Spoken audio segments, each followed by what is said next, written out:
লাল টিপলে পরে ব্যাটারির ছবিটা আসবে আর লাইট জ্বলবে বোর্ডের ছবি দেখা যায় লাইটটা দেখাচ্ছে কারেন্টটা তার আমার হাতে এখন। হ্যাঁ, লাইন অফ করলাম, ইনভার্টার অফ, মানে ব্যাটারি চার্জটাই বন্ধ। এখন আবার দিলাম, চালু হলো, এখন কারেন্টে দেবো, এখানে লাইট জ্বলবে।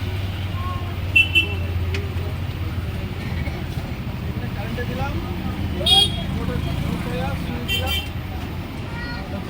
এখানে চার্জিং শুরু হয়ে গেল আবার। হ্যাঁ, সুন্দর লাইটে জ্বলতেছে, হয়ে গেল। এখন আমি ব্যাটারিটা ভোল্টেজ দেখবো চার্জ হয় কি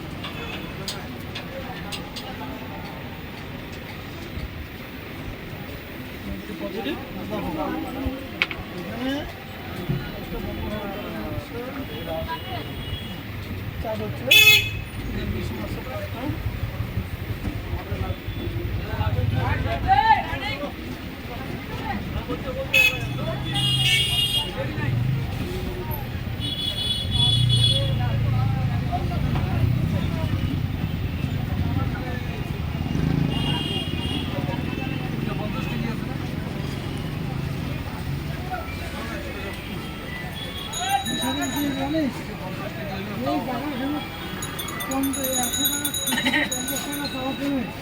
সম্পূর্ণ ঘুরে লাস্টে ভাড়ায় ছাড়িয়ে দিচ্ছেন, ভাড়াই নেন।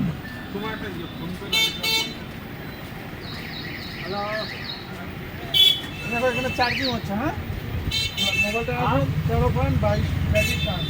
চার্জিংটা বন্ধ করলাম, চালু 12.5। ঠিক আছে, কমতেছে। হ্যাঁ, যেমনি ইউপিএস অনে আছে, এটা অফ করে দিলে বন্ধ হয়ে যাচ্ছে, অন করলে চালু হয়ে গেল। আস্তে আস্তে মিটার বাড়তেছে, ফ্যান করতেছে, চার্জ বাড়তেছে, তেমন আমার ইনভার্টার সাকসেস হচ্ছে। ক্যামেরা বন্ধ, লক এটা। হ্যাঁ, কেন